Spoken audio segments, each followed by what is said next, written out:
She held the strap of her bag like it was the only thing keeping her upright, and maybe it was.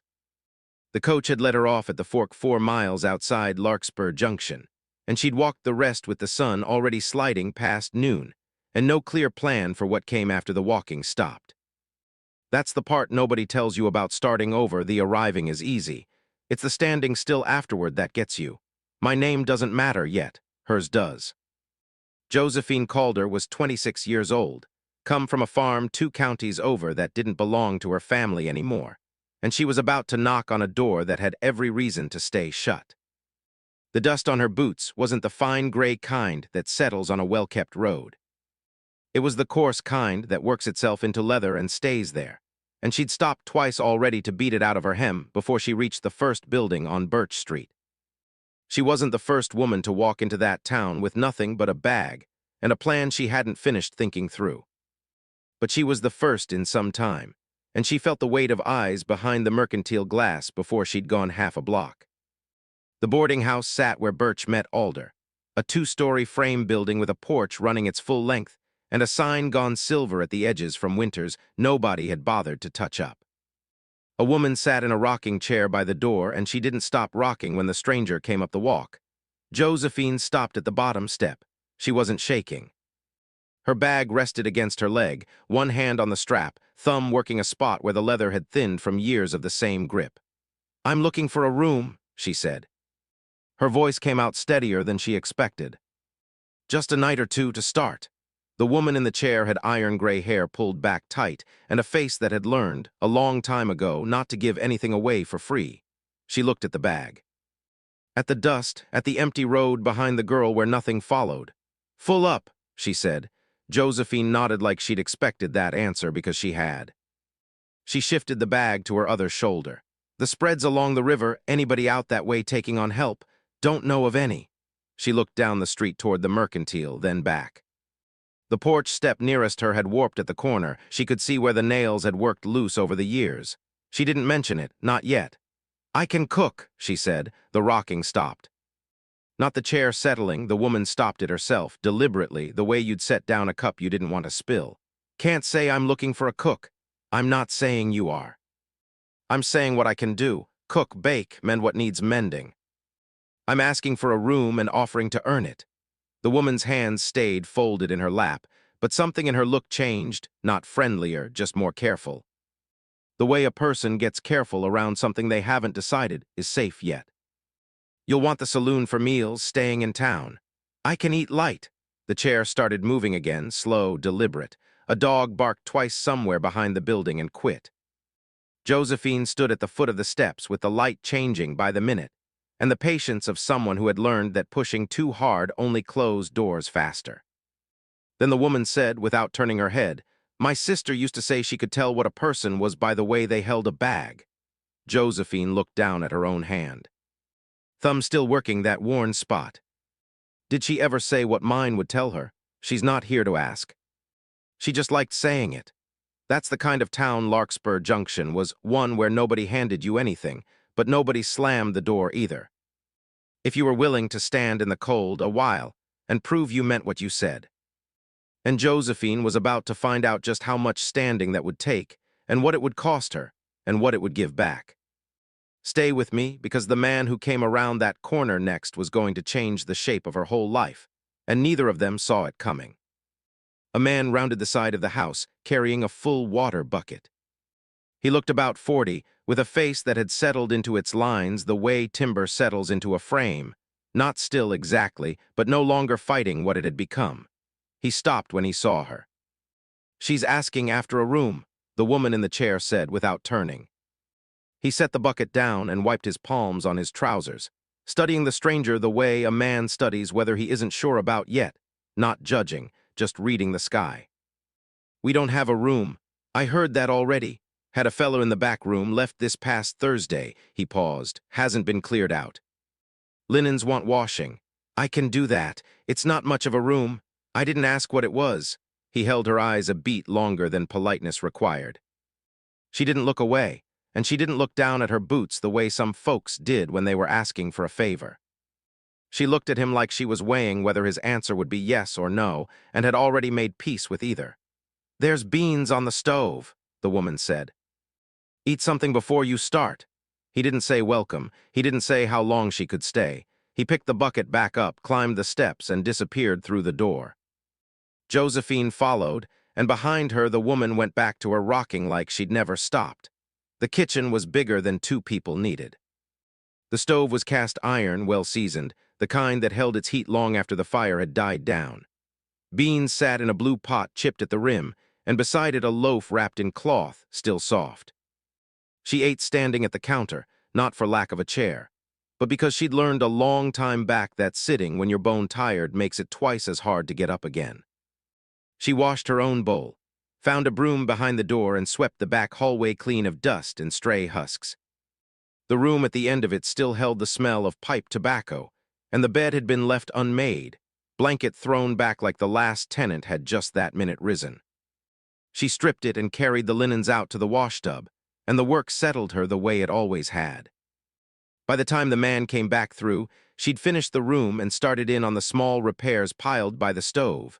A shirt missing a button, a curtain torn enough to let light in wrong, a cabinet door hanging crooked on its hinge. He looked at the mended shirt, the neat stitches holding the new button fast, then at the curtain that no longer gaped. "You said you could cook," he said. "I did." "What time do you want breakfast?" "6. I'll have it ready at 5:30. He nodded. It wasn't gratitude exactly. It was the sound of a man filing away something useful. The older woman's name, Josephine learned the next morning, was Odessa. She took her meals on the porch when the weather held and by the window glass when it didn't, and she never once sat at the table with them. The man, Sila's, she gathered from the way Odessa said it once under her breath, set a plate by the window each morning without a word, and Odessa collected it in her own time.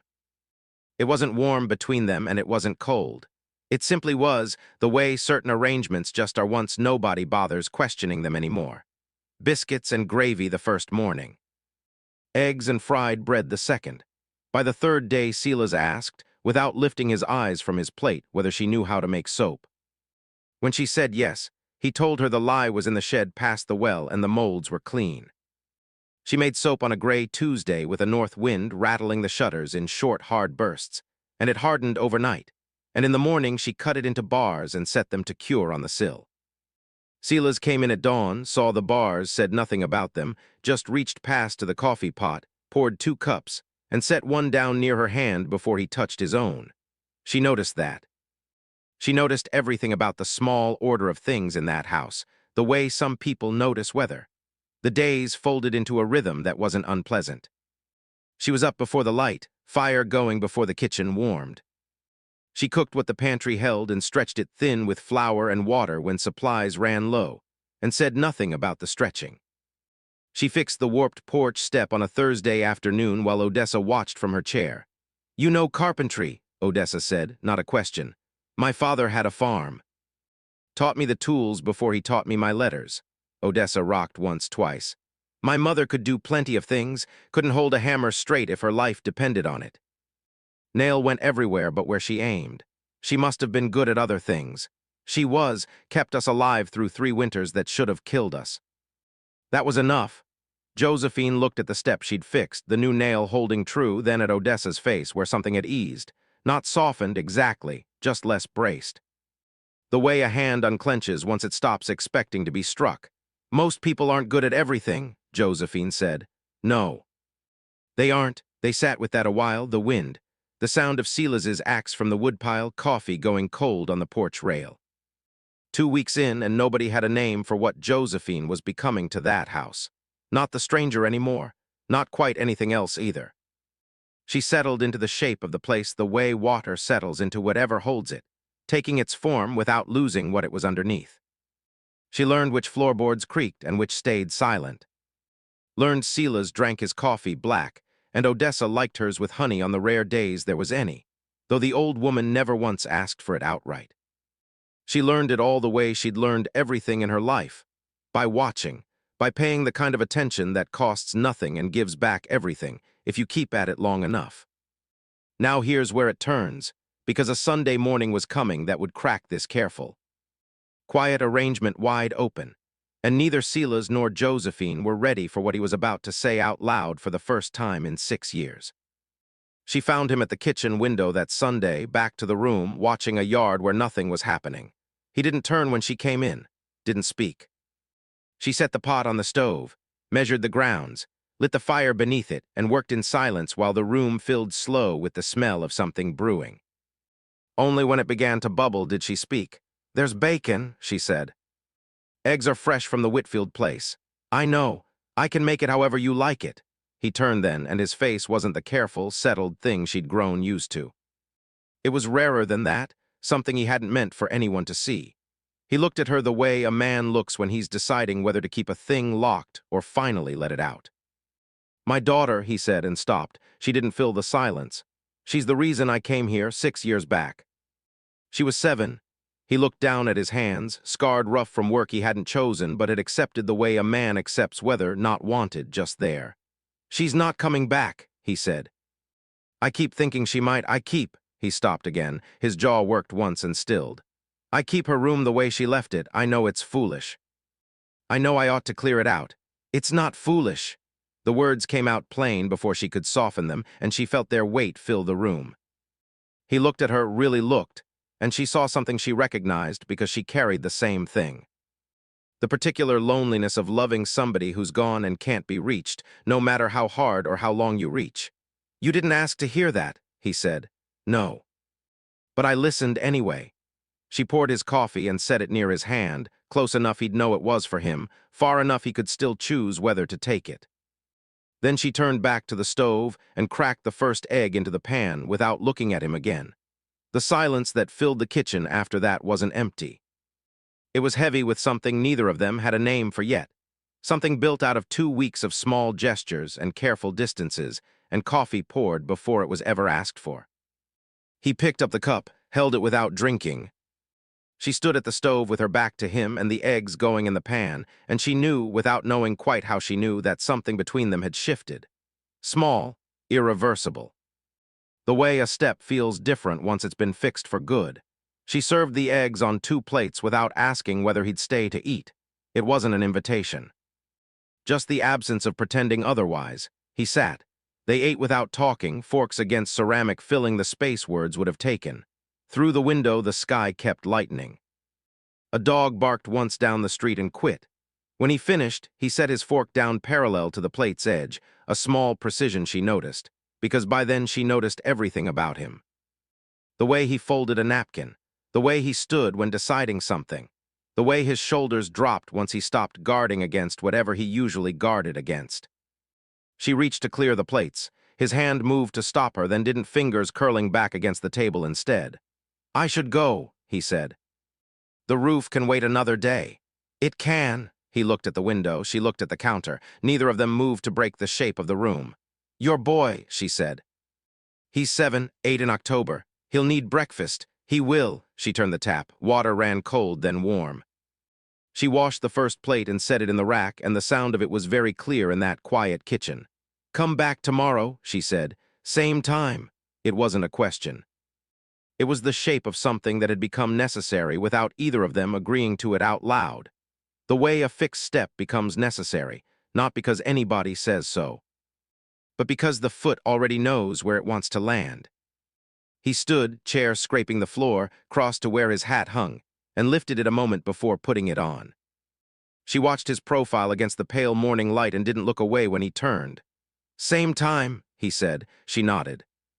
The door opened, morning coming in cold and smelling of dust and green things growing wild at the porch edge she hadn't gotten around to weeding.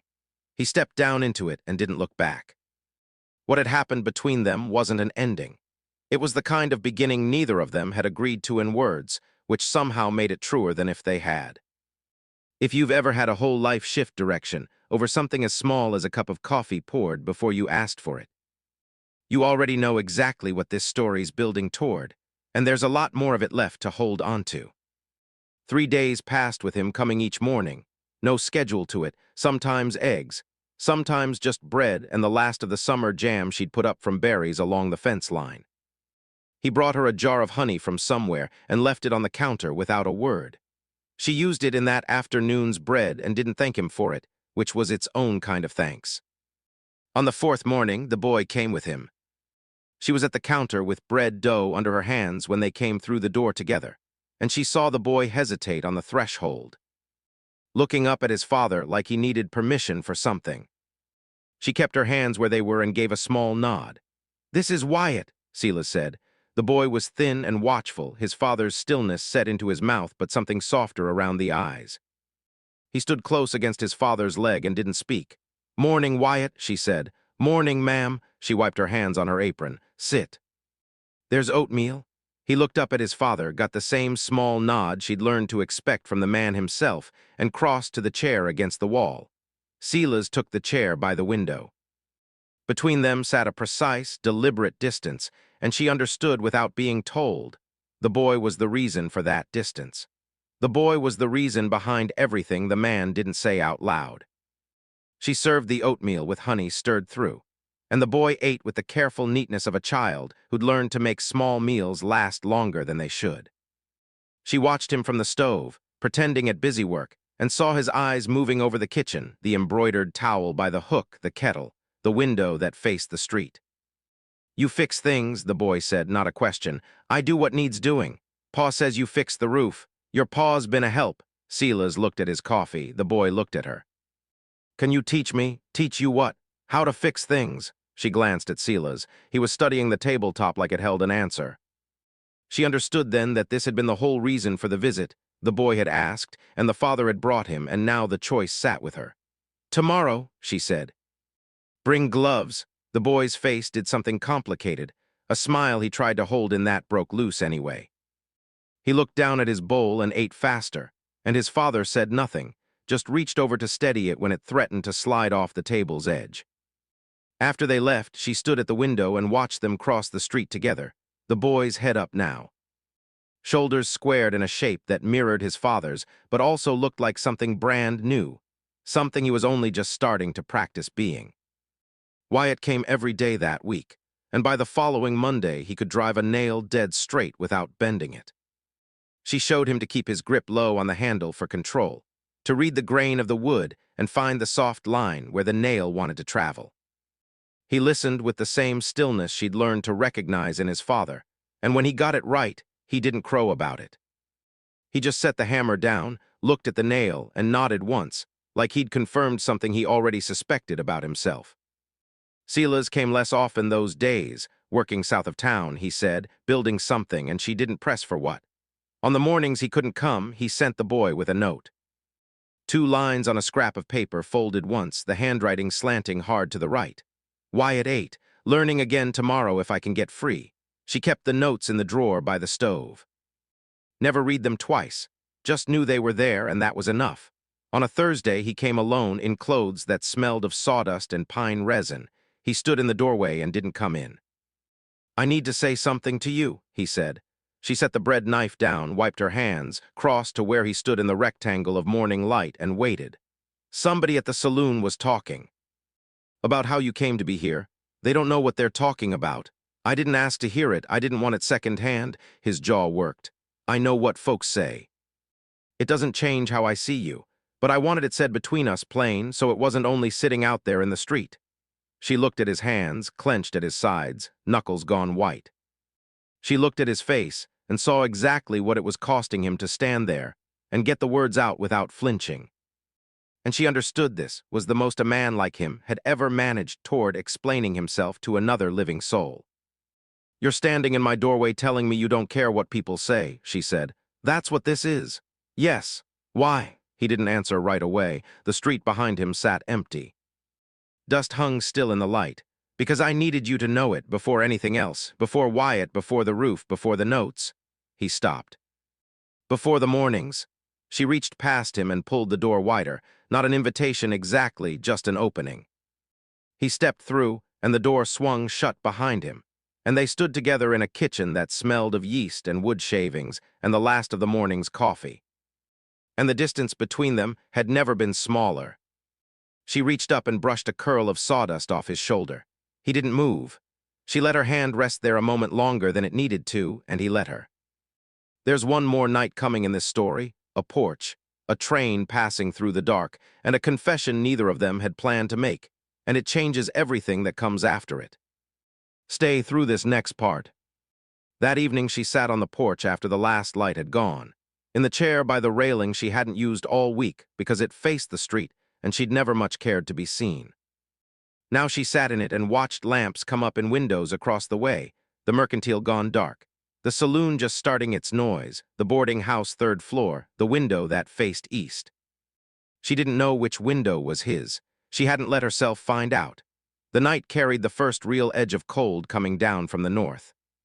She pulled her shawl tighter and listened to the town settle, a horse blowing somewhere, a door shutting, the far-off clatter of a train still miles out but coming in steady. She thought about the words before the mornings and let them sit in her chest without trying to name them. She'd spent enough of her life naming things that couldn't be changed. This wasn't one of those things. This was still becoming whatever shape it meant to take. Footsteps on the boardwalk, she looked up. Silas was crossing the street, unhurried, hat low against the chill, not looking toward the porch until he was nearly at it, like he'd known all along she'd be sitting there. "Couldn't sleep," he said. "Wyatt's at his aunt's over on Sutter Street." "I know, Mrs. Cobb mentioned it." He stood at the porch edge, one hand on the railing, and she watched him decide something, the shift in his shoulders, the weight moving off one foot and onto the other. "May I sit?" She moved her shawl aside. He came up the steps and sat beside her, and for a long while neither of them spoke. The street sat empty. The stars were out the way they only come out when there's no moon to wash them thin. "I had a wife," he said finally, 4 years back. She was sick the whole winter, and then she wasn't sick anymore, and then she wasn't anything. "I'm sorry. It was a long time ago, not long enough." He turned his head and looked at her. She didn't look away. "No," he said, "not long enough." The quiet stretched out between them. A dog barked twice and stopped. The saloon door swung open and shut somewhere behind them, music and voices spilling out for a second, the ordinary sound of people who hadn't yet found whatever it was they were out looking for. "I don't know what I'm doing," he said. "Neither do I, but I keep coming back anyway." "Yes," he stopped. "Is that all right?" "What I'm asking, I suppose, is that all right?" She looked at his profile against the starlight, at his hands still on the rail. She thought of the notes folded in the drawer, of the boy and the hammer and the nail that finally went in straight, of coffee poured before it was ever asked for, of a step that no longer creaked underfoot. "Yes," she said, "that's all right." He let out a breath, not quite a sigh, not quite relief, something plainer than either. The sound of a man who'd been holding air in his chest, so long he'd nearly forgotten he was allowed to let it go. She reached over and laid her hand across his on the railing. She didn't say anything more. She didn't need to. The night stayed cool. The stars stayed out. And somewhere east a train kept coming in, carrying people toward a town that didn't yet know a single one of their names. He turned his hand over beneath hers, palm to palm, and they stayed like that as the whistle sounded once, then twice, and the engine's lights came up over the edge of the valley, hauling something new into a place that was still learning how to hold it. They stayed until the train had passed clean through. She could feel it in the boards under her boots, in the quiet settled between them like it had always belonged there and only just now got noticed. The dining car windows went by gold in the dark. She wondered the way you do who was riding inside them, where they were headed, what they were leaving, what they hoped to find at the other end of the line. He watched the lights until they vanished past Sutter's Field. "It's late," he said. She nodded but didn't move yet. October nights had that particular clarity to them, sharp-edged, finite, full to the brim. He rose first, slow, like moving too fast might crack something fragile between them. He didn't let go of her hand until the very last second, and even then his fingers stayed a breath longer than they had to. "Breakfast at 6, he said, and walked back toward his side of the house. She listened to his boots on the boards, the door, the latch. Then she sat alone in the dark a while longer, holding her own hand where his had just been, like the warmth of it might stay if she didn't let go too quick. Frost lay thin and white across the yard come morning. She could smell wood smoke already rising from a stove somebody else had lit. When she came into the kitchen, Silas stood at the counter with his back to her, pouring coffee into 2 cups. He hadn't knocked on her door, hadn't called out. He'd simply built the fire, made enough for 2, and waited, The way a person waits when they've decided patience is its own way of speaking without words. She sat at the table. He carried the cups over and set one down in front of her, then took his seat across from her, the same chair he'd sat in that very first morning. She realized, looking at him there, that he hadn't once moved his chair closer in all the weeks since. He'd moved himself instead. She wrapped both hands around the warm cup and looked at him through the rising steam. The boy would be along soon enough. The day would fill itself with its usual demands. But there was this first. This quiet, this coffee, this man who'd poured it without being asked and sat across from her like it was the plainest, most natural thing in the world. Like he'd been doing it for years already, and meant to keep doing it for a good many more. Years later, she'd think back on that particular morning more than almost any other, the cup warming her palms, frost catching the light through the window glass, the low gold slant of it across the floorboards. Such a small moment, such an ordinary one, nobody watching from outside would have known to remember it at all. The boy came in soon after with cold hands and a question about breakfast, and the day carried on the way days always do, sweeping everyone forward into the plain work of living. But she remembered it.